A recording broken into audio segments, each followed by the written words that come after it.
clip you're about to see, former Memphis DA Amy Weirich is questioning Zach Adams' former defense attorney, Jennifer Thompson, about one of the most key evidentiary factors in this case, the murder weapon.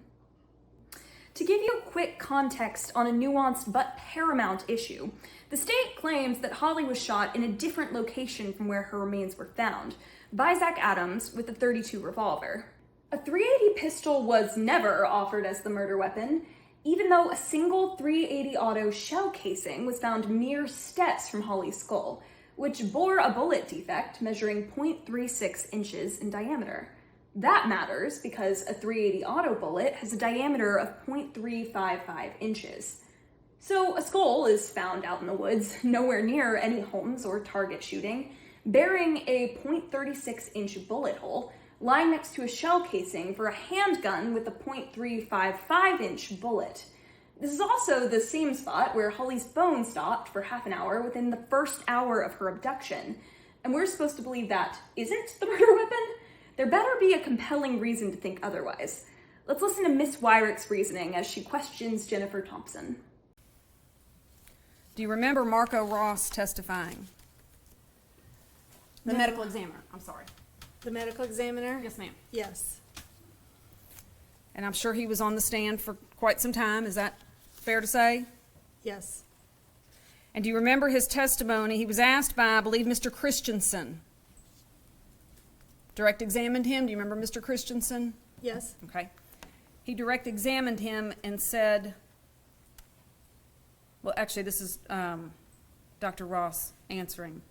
What a .32 caliber bullet is, by my understanding, has a measurement diameter of 0.32 inches. Do you remember this testimony? I don't specifically remember it.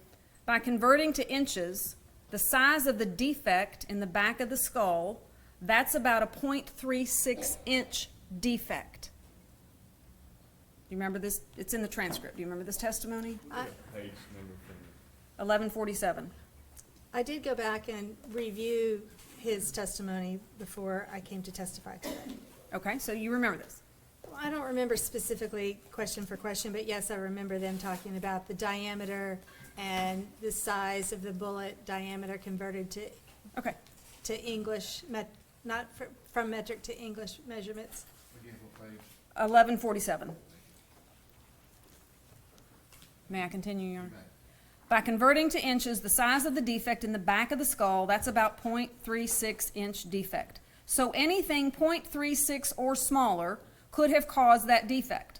So that would be consistent with a .32 caliber bullet causing that defect. This is Dr. Ross testifying in front of the jury.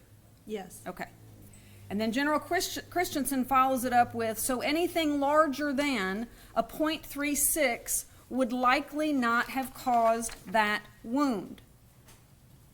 Yes. You remember General Christensen's question, and do you remember Dr. Ross's answer? Yes. He said correct. Anything larger than .36 would likely not have caused that wound. You mentioned earlier today Ms. Nichols' closing argument. Do you know exactly what Ms. Nichols said to the jury? I don't have any memory of exactly what she said. .38 was excluded because the defect was .36 or smaller. That's what she said.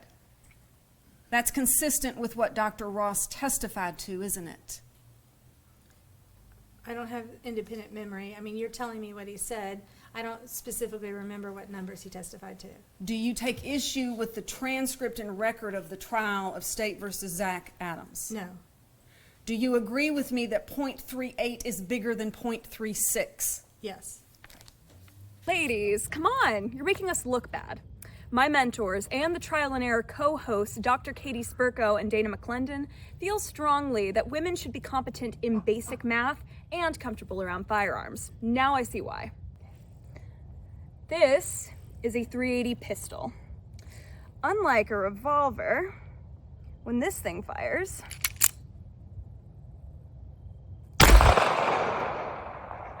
it ejects a shell casing. See this? It's a spent casing.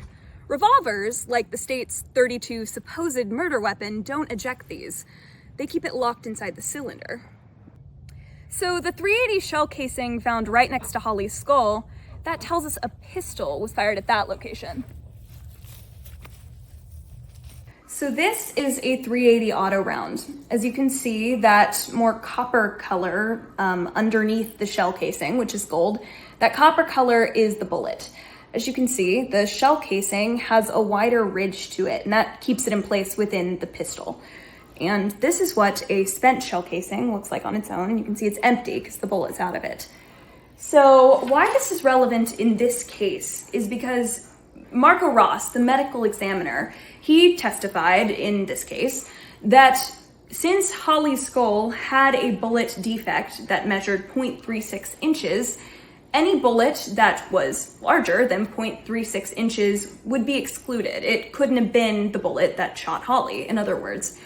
What matters here, though, is that a .380 auto round is not actually 0.38 inches, even though it sounds like it would be, because you have to factor in the width of the casing.